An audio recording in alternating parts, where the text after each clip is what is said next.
मानी रही नावल इश्क की एक तमन्ना।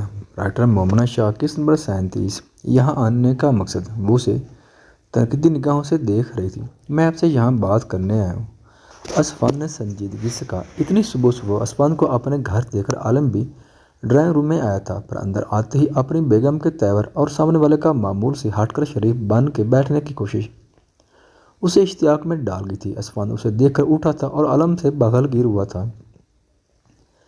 दोनों एक दूसरे का हाल अहवाल पूछते अपनी अपनी नशे संभाल गए थे। क्या हुआ, खैरियत? इतनी सुबह? आलम पूछे बिना ना रह सका। वो मुझे भाभी से कुछ ज़रूरी बात करनी थी। असफान ने आलम को देखा। जो भी बात करनी है करो जल्दी, शोला ने बिगड़े तेवरों समेत कहा। देखें, इसमें शहला की कोई गलती नहीं। वो मुझे अच्छी लगती थी और फिर जब वो मुझे इतने साल बाद दोबारा दिखी तो मैंने उससे बात करना चाहिए। और फिर एक फ़न, मैंने सबको यही कहकर कि मैं बाहर मुल्क जा रहा हूँ।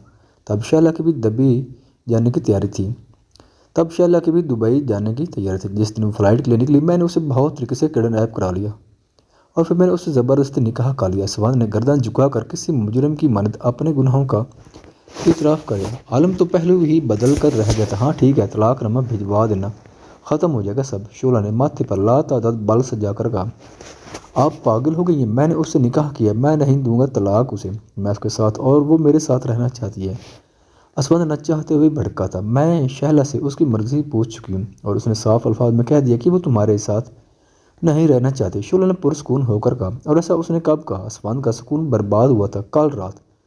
शोला ने जहर खान लहजा में खौफ जवाब दिया। नहीं, वो ऐसा कैसे कर सकती? वो मेरे साथ रहना चाहती है, पर बस आपकी वजह से मुझे छोड़ रही है वो। असफान सुर्ख नजर से शोला को घूरता चला गया था। अपनी आवाज़ नीचे रखो, मेरे घर में बैठकर मुझ पे चिल्लाने की आवाज़ इजाज़त किसी को भी नहीं है। शोला भी भड़की थी। असफान, शोला का इसमें क्या काम? पता है वो लड़की खुद तुम्हारे साथ ना रहना चाहती हो। असफान ने संजीदगी से कहा। वो मेरे साथ रहना चाहती है। असफान ने जख्मी लहजा अपनाया था। मैंने कहा ना, वो तुम्हारे साथ नहीं रहना चाहती। शोला चिल्लाई थी। आप जानती नहीं है कितना जुल्म कर रही है, उस पर भी और मुझ पर भी। असफान बिखरे हुए लहजे में कहता वहाँ से निकल कर चला गया था। इस सब में तुम्हारा हाथ है। आलम ने नरमी से पूछा। हाँ है तो। वो भी ढीठ थी। सही बात कहाँ आसानी से उसे बताती? तुम्हारी दोस्त है, उसे कहो मान जाए। असफान अच्छा लड़का है। आलम ने अपने से एक कोशिश करनी चाहिए। बेफिक्र हो, मैं उसके लिए असफान से भी अच्छा लड़का ढूंढ लिया है। वो एक अदा से कहती ड्राइंग रूम से किसी हवा के झोंके के मानद निकल कर चली गई थी। आलम दफ्तर जा चुका था। वो अर्ज को नाजनैन के पास लाई थी। प्लीज़ उसका ख्याल रख लो थोड़ी देर, मुझे ज़रा बाहर थोड़ा काम, मैं वो करके आती हूँ। शोला ने नरमी से कहा और बिना उसके सुने ड्राइवर के साथ निकल गई। अपने घर शहला के पास पहुंची तो उसे कहीं ना दिखी। वो उसके कमरे में आई तो वो बेड पे पड़ी सिसक रही थी। रो क्यों रही हो? शोला की करख्त आवाज़ सुनकर वो यकदम सीधी होकर बैठी थी। मैं रो तो नहीं रही। शोला ने जल्दी से अपने आंसू पूछे थे। मुझे धोखा देने की कोशिश में हो। शोला ने खौफगी से कहा। ऐसा कुछ भी नहीं, तुम गलत समझ रही हो। शोला ने निगाहें चुरा कर कहा। मैं जो समझ रही हूँ बिल्कुल ठीक समझ रही हूँ और शायद मुझसे ही गलती होगी। मैंने तुम्हें समझने का दावा तो किया हमेशा, पर तुम्हें समझ ना सकी। शोला ने संजीदगी से और अपना मोबाइल कान से लगाकर कॉल अटेंड होने का इंतज़ार करने लगी। हेलो, आलम असफान को कॉल करके कह दो कि वो अपनी बीवी को अपने साथ ले जाए। शोला ने कहते ही कॉल काट दी थी। शैला ने बेयकीनी से शोला को तका था। तुम? शैला ने कुछ कहना चाहा पर उसके लब जैसे सिल गए। मुझे तुमसे इस बात की उम्मीद नहीं थी।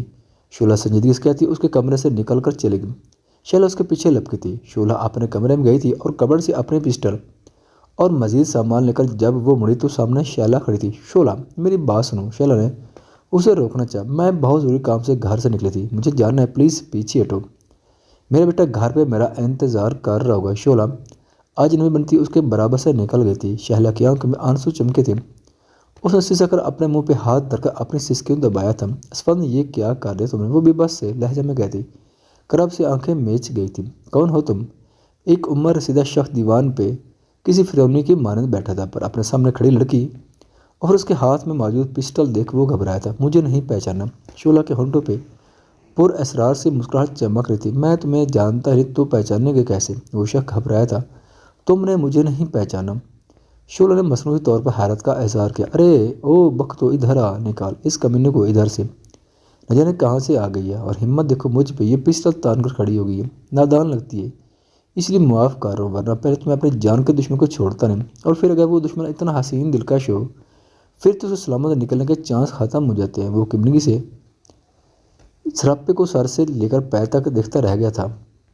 हूँ यहाँ से तो मैं हर हाल में सलामत जाऊँगी, ये बात तो याद रखना। पर बताने ये आई थी मैं कि बहुत जल्द तेरी मौत मेरे हाथों वाक़ई होने वाली है। शोला ने एक एक लफ्ज़ चबा कर कहा, तो है कौन? उस शख्स की हैरत की कोई इंतहा नहीं थी। तेरी मौत कहते साथ ही शोला ने उसके पैर पे गोली चिल्लाई थी और वो चिल्लाता रह गया था जब तक उसके मुलाजिम आते वो वहाँ से फरार हो चुकी थी। हाय मेरी टांग, हराम खोरो, वो अपने आदमी पे चिल्लाया था। देखो कहाँ चली गई, वो शख्स रहा अपने आदमी पे हुक्म सादर करने लगा। चंद आदमी इधर उधर शोला को ढूंढने भागे थे पर शोला उन्हें कहीं ना मिली तो वो वापस नाकाम लौट आए। वो वहाँ से जब वापस आई तो खामोशी से पिस्टल अपने कपड़ों में दबाकर पुरसुकून हो गई थी। अभी शाम के साथ मुकम्मल तौर पर नहीं चाहते जब आलम भी घर आ गया। ओह यह क्या बदतमीज़ी है, वो कमर पे हाथ रख कर चिल्लाई थी। मीर आलम ने आबरू झुकाकर उसे देखा। कैसी बदतमीज़ी, अनजान बनने का हुनर तो उन्हें वैसे भी खूब आता था। मेरी पिस्टल कहाँ कर दी तुमने? वो उसके सर पर खड़ी मुस्तफसर हुई। पिस्टल का लड़कियों के साथ क्या काम? मीर आलम ने किताब बंद करके साइड टेबल पे रखी। ओ हेलो, ज़्यादा श्योर बनने की ज़रूरत नहीं है, वो हाथ उठाकर कहती। मीर आलम को जहर लगी थी। श्योर ही हूँ, उसने सर्द लहजे में कहा। वो उसे खूनखार नज़रों से घूरती वापस हर चीज़ उलट पलट कर अपनी पिस्टल ढूंढने लगी थी। फ़ायदा नहीं है ढूंढने का, क्योंकि तुम्हारी पिस्टल अब कभी तुम्हें नहीं मिलने वाली। आलम ने संजीदगी से कहा, आलम मेरी पिस्टल दो। वो भड़क कर गोया हुई। ठीक है तो फिर पहले बताओ कहाँ गई थी तुम आज? आलम ने अपने सुर्ख तनकीदी नज़रें उस पर गाड़ी। मैं तुम्हारी पाबंद नहीं हूँ, वो चिल्लाई। तुम मेरी ही पाबंद हो। लहजा सख्त और अंदाज ख़तरनाक था। मेरा पर्सनल काम था, वो दांत पीस कर गोया हुई। जहाँ तक मुझे याद पड़ता है तुम्हारा हर पर्सनल काम मुझसे या मेरे बेटे से जुड़ा है। हमारे अलावा क्या पर्सनल है? प्लीज़ बताना पसंद करेंगे आप? आलम ने दुरुस्तगी से उसे तका था। शोला न चाहते हुए भी उसके बास पुरुष पे घबराई थी। ख़वातीनो हज़रात, वीडियो देखने का शुक्रिया। अगर वीडियो पसंद आए तो चैनल को सब्सक्राइब करें और साथ ही बेल के आइकन को लाजमी प्रेस करें ताकि आपको आने वाली वीडियोज़ के अपडेट सबसे पहले मिल सकें। खुदा हाफिज़।